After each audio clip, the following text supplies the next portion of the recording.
নমস্কার বন্ধুরা, বড়াল পরিবারে স্বাগত জানাই সবাইকে। সবাই কেমন আছেন বন্ধুরা? আমি তো ভালো আছি। এই যে দেখুন, প্রতিদিনের মতো আজকে চলে আসলাম ভিডিও নিয়ে আপনাদের সামনে, কারণ ভিডিও তো করতেই হবে, দিতেই হবে, তাই না বন্ধুরা? আর এই যে শাকটা দেখতে পাচ্ছেন, এটা কিন্তু দেখেন একদম সবুজ শাক। এই শাক পাতা খাওয়া কিন্তু খুবই ভালো। এবং এটা হচ্ছে কি বলেন তো বন্ধুরা, এই শাকটা হচ্ছে মেথি শাক। সবাই জানেন কিনা জানি না, আর সবাই খান কিনা জানি না। এই যে দেখেন, এরকম পাতা হয় মেথি শাকের। আর হচ্ছে গিয়ে শাকগুলো কেটে ফেলেছি, নাহলে আমি দেখাতাম পুরো শাকটা। আর হচ্ছে গিয়ে এটা একটু তিতো হয়, ঠিক আছে। আর প্রতিদিনের মতো আমরা তো বাঙালিদের তো মাছ ভাত ছাড়া চলে না। আর তার জন্য একটু মাছ ধুয়ে কুটে হলুদ নুন দিয়ে মাখিয়ে রেখেছি। এই শাকটা ভাজা করেই করব। আর এর পাশে দিয়ে দিলাম কড়াইতে দিয়ে দিলাম তেল। শাকের জন্য অল্পই দিলাম তেল, কেননা শাক বেশি একটা নেই, অল্প শাক। দেখতে কিন্তু অনেক, কিন্তু এটা কিন্তু কমে যাবে একদম। শাকগুলো না খুব সুন্দর নরম, কাটার সময় খুবই ভালো লাগলো। এবং তার সঙ্গে একটু লঙ্কাও কেটে নিলাম। আর এই যে দেখেন, একটু থেতলে নিলাম রসুন, ঠিক আছে বন্ধুরা। দেখুন তেল কিন্তু গরম হয়ে গেছে। এখন দিয়ে দেবো এই যে কেটে রেখেছিলাম পেঁয়াজ,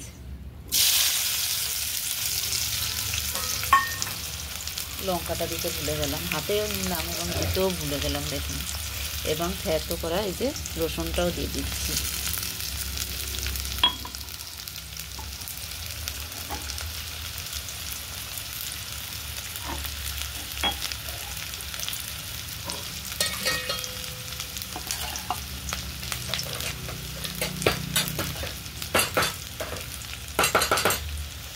এবার নেড়ে চেড়ে একটু হলুদ দিয়ে দিই।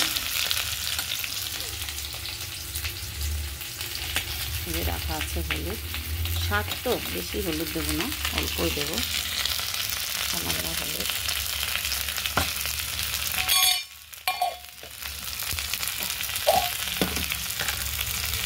আর দিয়ে দেবো স্বাদ মতো নুন অল্প দেবো, শাক কমে যাবে। দেখতে কিন্তু অনেকটা মনে হয়, কিন্তু কমে যাবে। আর কি বলেন তো, এই শাকটা হচ্ছে তিতো টাইপের, অনেকটা একটু হালকা তিতো লাগে। আমার তো খুবই ফেভারিট, আমার এবং আমার ছেলের বা আপনাদের দাদা ভাইয়ের খুবই পছন্দের একটা শাক। আর এটা কিন্তু তিতো হয়, কিন্তু শরীরের পক্ষে কিন্তু খুবই ভালো। আপনারাও কিন্তু সবাই খাবেন এই শাক, রক্ত পরিষ্কার হয়, ঠিক আছে বন্ধুরা। এই দেখুন নেড়ে চেড়ে দিলাম, একটা লঙ্কা ফোড়ন দেবো বলে আর মনে নেই, লঙ্কাটা হাতেও নিলাম কিন্তু মনে নেই। হালকা লাল লাল করে ভেজে নেব।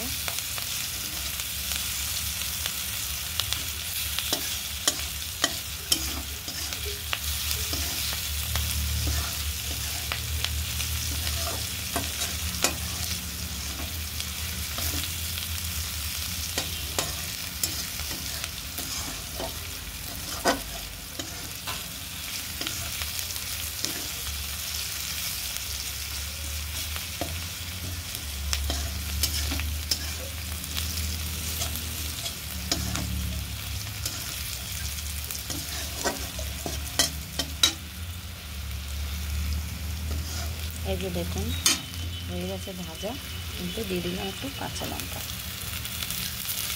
মানে কাঁচা লঙ্কাটা একটু লাস্টের দিকেই দিই, অনেক সময় তো আর্ধেক হয়ে যায় শাক ভাজাটা, তারপরেও দিই। একটু কাঁচা থাকলে না একটু ফ্লেভারটা একটু সুন্দর একটা গন্ধ আছে, এই গন্ধটা আমার খুব প্রিয়। এরকম হয়ে গেছে, আর ভাজবো না, তবে ছুড়ে গেলে আর ভালো লাগবে না। এবং কেটে রাখা এই যে শাক দিয়ে দিচ্ছি।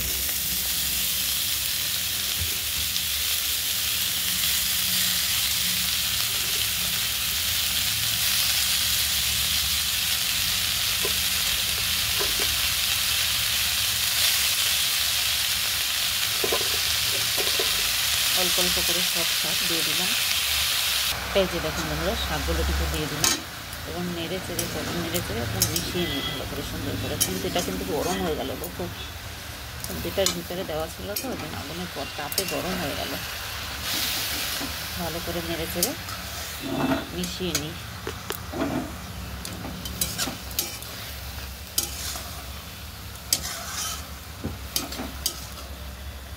বললাম না বন্ধুরা, শাক দেখতে কিন্তু বেশি, কিন্তু আগুনের জাল পেলে কি না শাক একদম নরম হয়ে যায়, কমে যায় একদম।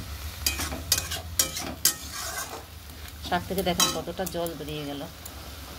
ধুয়ে রেখেছি সেই অনেকটা টাইম হয়ে গেছে, তারপরে শাকের জলগুলো এখন বেরোলো। কিন্তু এই শাকের জলটা কিন্তু ফেলবেন না আপনারা, এটা শুকিয়ে গেলেও ভালো, শাকের গায়ে লেগে যাবে, কারণ এই জলটার মধ্যেই কিন্তু সব শাকের মানে ভিটামিনটা থাকে, তাই না বন্ধুরা? এবার একটু ঢেকে দিই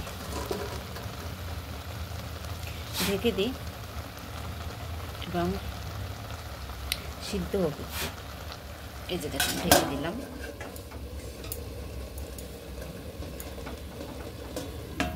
আস্তে হালকা জালে এটা হবে।